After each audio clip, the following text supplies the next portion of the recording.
Differimento significa una gara dipende dai tempi che hanno poi per l'attuazione del nuovo affidamento. Io credo che i tempi sono decidere se è il caso di ricapitalizzare la società e di procedere anche in virtù della costituzione degli ATO che dovranno avvenire in provincia di Salerno. Del cantiere di Cava dei Tirreni, perché non rischiano e rischiano solo quelli di Nocera, qual è il problema?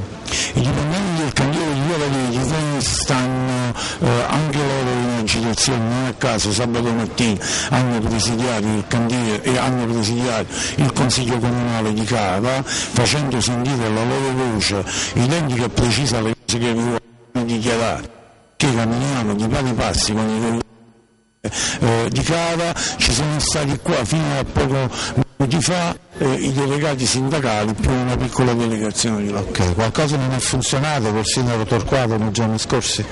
Le cose che non sono funzionali con il sindaco Torquato è la mancanza di informazioni che abbiamo in riferimento a cosa hanno intenzione di fare. Ci arrivano voci solo dai giornali, non avendo un confronto serio, chiarificatore il sindaco Torquato si mette in i lavoratori.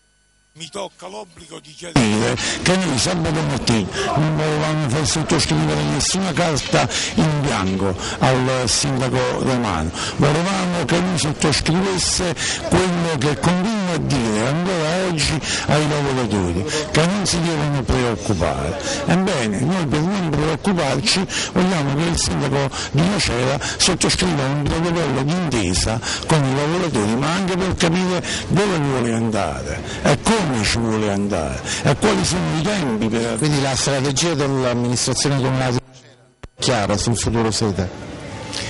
Diciamo che ci sono grosse lacune.